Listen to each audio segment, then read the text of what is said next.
우리 다 함께 1월의 말씀을 암송하시면서 하나님 앞에 예배자로 나아가시겠습니다. 여호와여, 내가 주께 대한 소문을 듣고 놀랐나이다. 여호와여, 주는 주의 일을 이 수년 내에 부응하게 하옵소서. 이 수년 내에 나타내시옵소서. 진노 중에라도 긍휼을 잊지 마옵소서. 아멘.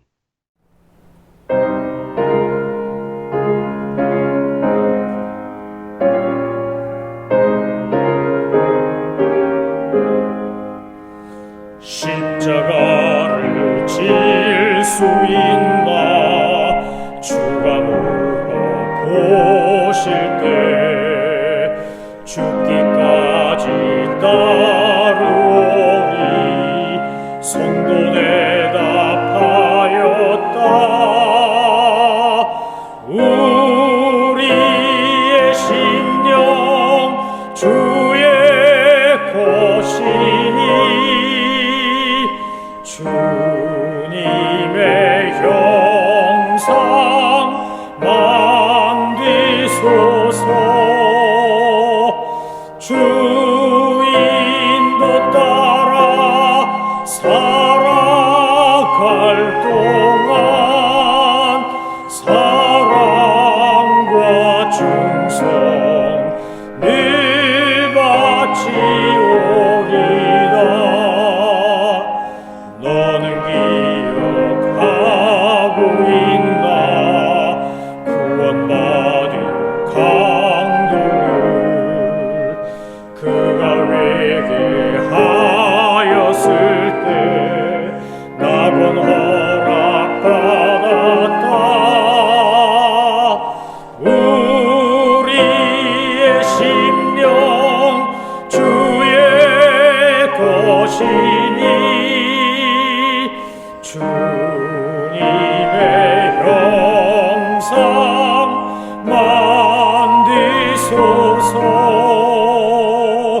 주인도 따라 살아갈 동안 사랑과 충성 늘 바치오리다. 걱정 근심 어두운 그늘 너를 둘러 덮을 때 주께 내 영광 맡기겠나. 최후 승리 믿으며 우리의 심령 주의 것이니 주님의 형상 만드소서. 주인도 따라 살아갈 동안 사랑과 충성 늘 바치오리다. 이런 일 다 할 수 있나 주가 물어보실 때 용감한 자 바울처럼 선뜻 대답하리라. 우리의 심령 주의 것이니 주님의 형상 만드소서. 주인도 따라 살아갈 동안 사랑과 충성 늘 바치오리다.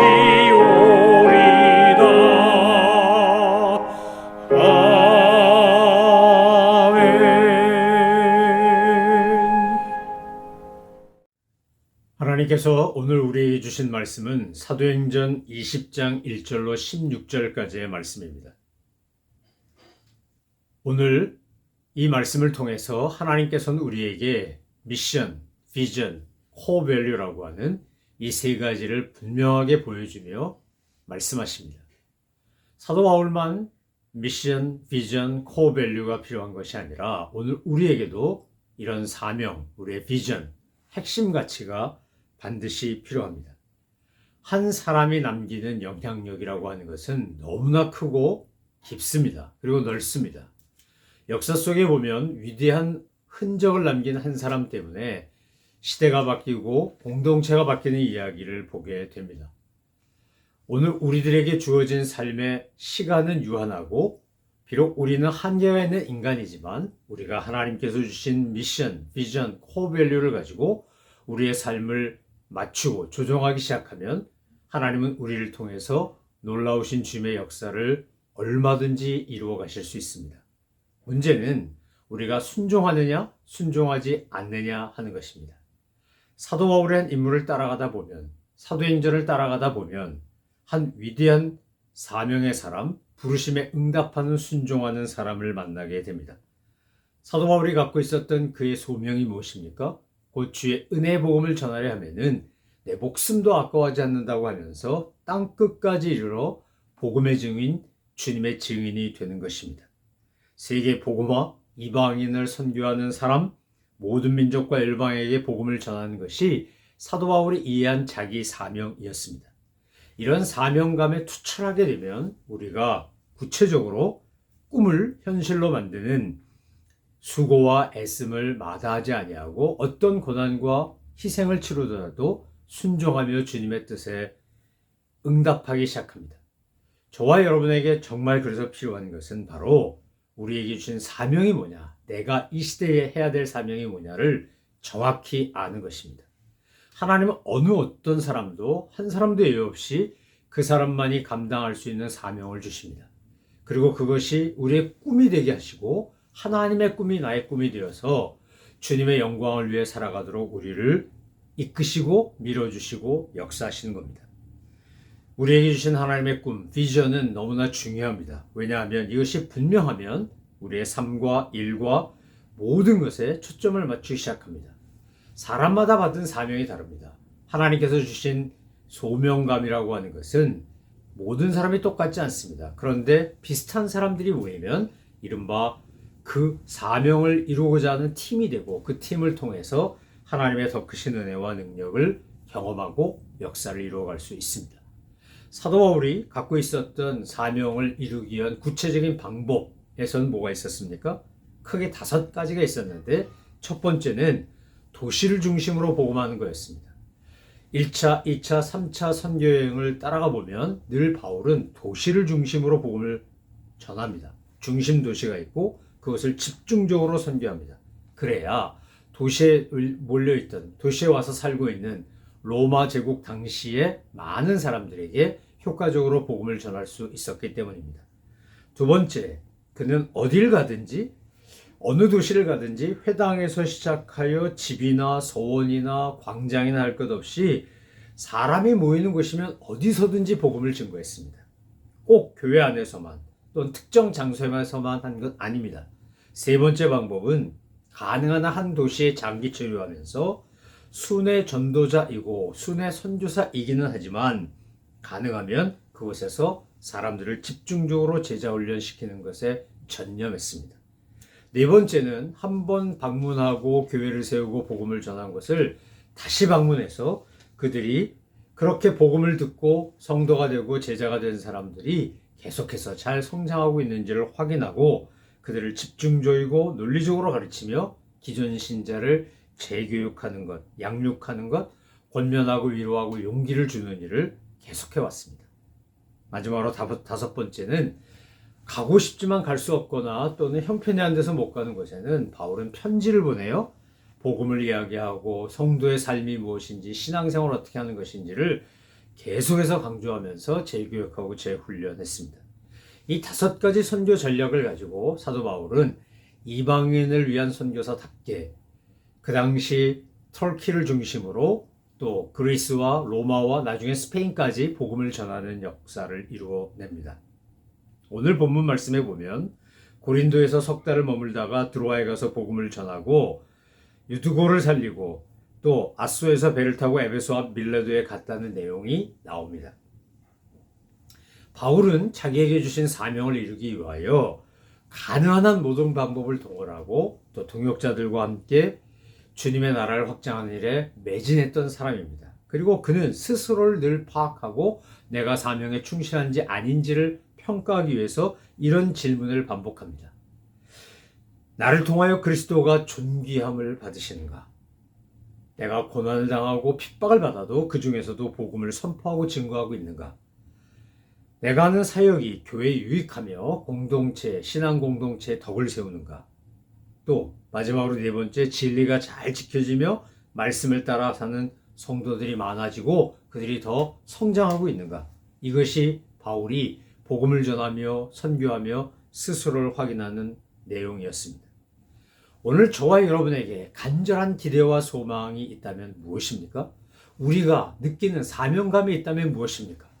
그것을 위해서 내가 세워놓은 핵심 가치는 무엇이고 주님께서 내게 주신 꿈을 향하여 우리는 구체적으로 어떤 노력과 헌신을 하고 있는지요.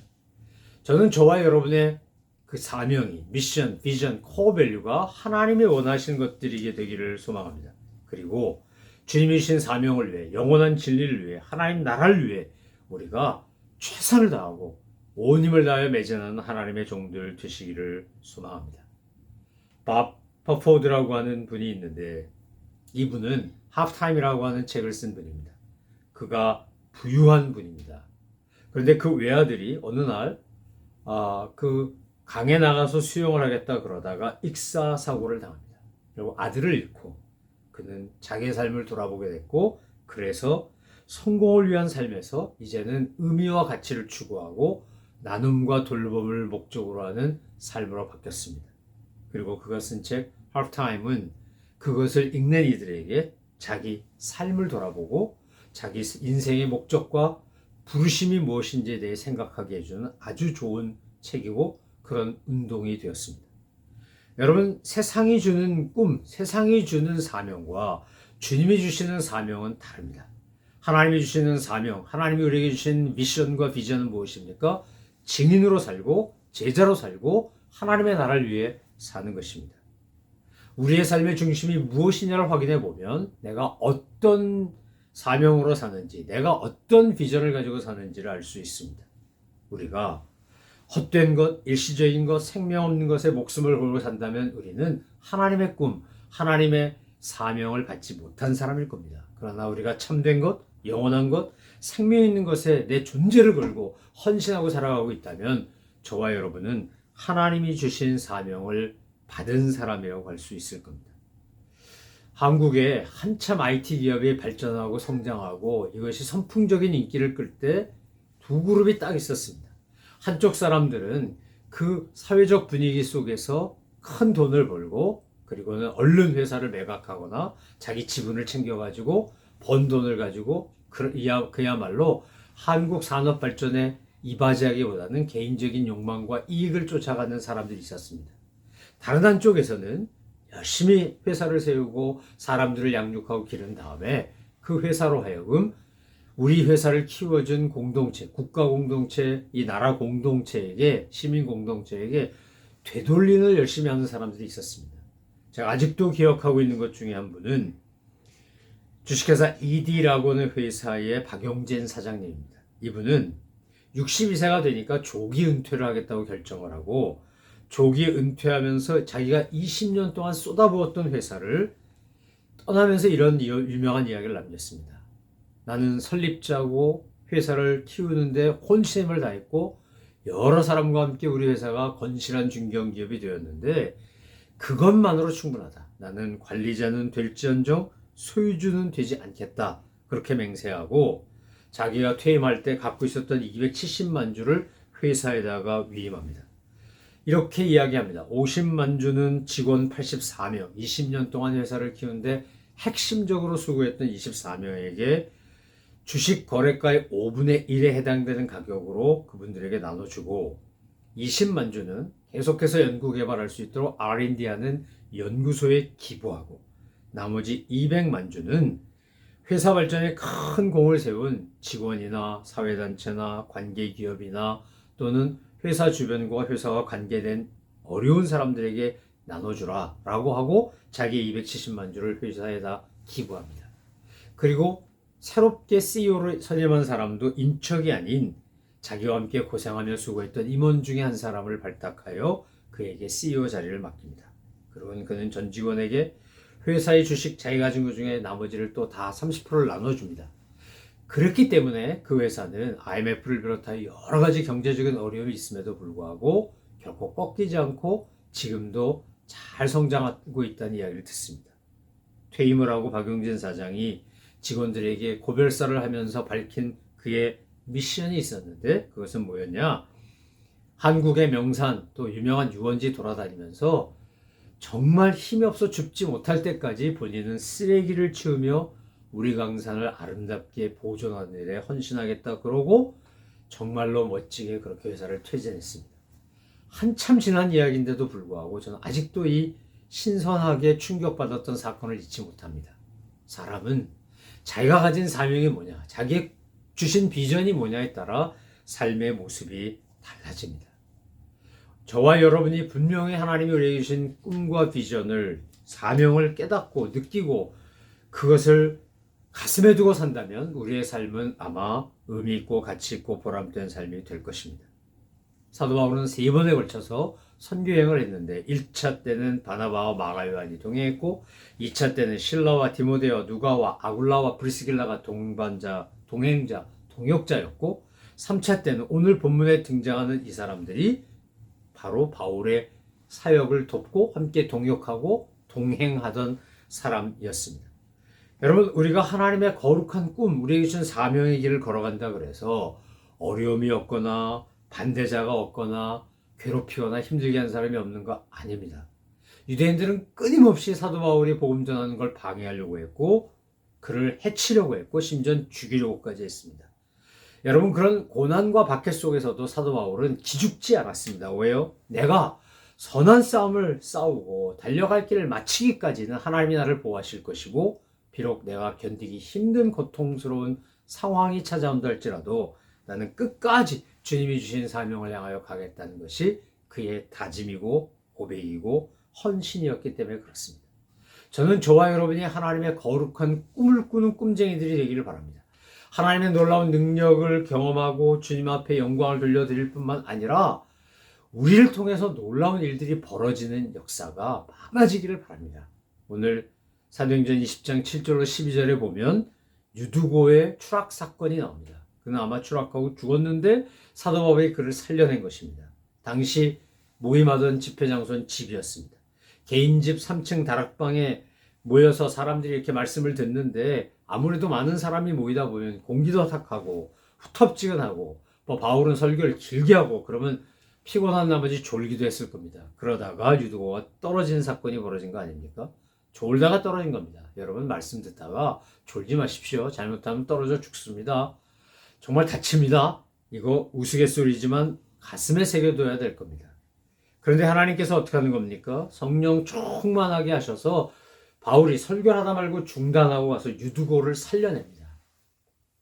마치 엘리야가 사르밧 과부 아들을 살려내고 엘리사가 수넴 여인 아들을 살려내는 것처럼 그렇게 유두고를 살려냅니다. 유두고의 이름이 참 좋습니다. 왜냐하면 유두고라는 말의 뜻이 행운, 다행이다 이런 뜻이기 때문에 그렇습니다. 유두고를 살리신 하나님의 의미, 목적은 무엇이었겠습니까? 그것은 이 사건을 통해서 다시 한번 하나님의 복음이 흥황해 되고 널리 알려지고 하나님의 역사가 이루어지기를 원한 것입니다. 하나님은 그래서 바울에게 유두고를 살리는 기적까지 경험하게 하시는 겁니다. 이것은 바울만 주는 은혜가 아닙니다. 오늘 저와 여러분에게도 하나님이 우리가 바울처럼, 바울의 선교팀들처럼 그렇게 헌신하고 순종하고 충성한다면 우리를 통해서도 이런 놀라운 기적이 일어날 수 있다는 것입니다. 우리의 간절한 기대와 소망이 저 사도 바울 위대한 사도가 가졌던 것과 같다면 우리도 바울처럼, 바울이 행한 것처럼 그런 놀라운 일을 할 수 있습니다. 오늘 저와 여러분이 이 말씀 앞에서 나는 정말 뭐가 나의 간절한 기대와 소망인가를 점검해 보시기 바랍니다. 그리고 하나님께서 내게 주신 사명을 따라 핵심 가치를 세우고 그렇게 점검하면서 날마다 그 부르심에 향하여, 부르심의 상급을 향하여, 내게 주신 사명을 향하여 달려나가시는 우리 믿음의 성도님들, 귀한 주님의 복음의 증인들 되시기를 소망하며 축원합니다. 기도하겠습니다. 하나님 아버지, 박해와 고난과 회방과 어려움이 있어도 심지어 유두고가 추락하여 죽는 것과 같은 이런 사고가 있어도 사도 바울은 부르심의 상급을 향하여, 부르심을 향하여, 표대를 향하여 뒤를 돌아보지 않고 달려가던 믿음의 사람이었습니다. 저희들은 사도 바울과 비교가 되지 않는 연약한 사람들입니다. 그러나 주님, 저희들에게도 믿음의 능력을 더하시고 성령의 충만함으로 역사하셔서 주님이 주신 사명을 향해 최선을 다해 나아갈 수 있는 하나님의 사람들 다 되게 하여 주옵소서. 감사드리며 예수 그리스도의 이름으로 기도 올려옵나이다. 아멘.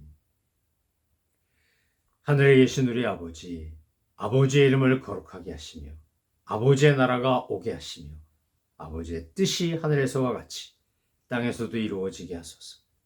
오늘 우리에게 일용할 양식을 주시고 우리가 우리에게 잘못한 사람을 용서해 준 것 같이 우리 죄를 용서하여 주시고 우리를 시험에 빠지지 않게 하시고 악에서 구하소서. 나라와 권능과 영광이 영원히 아버지의 것입니다. 아멘.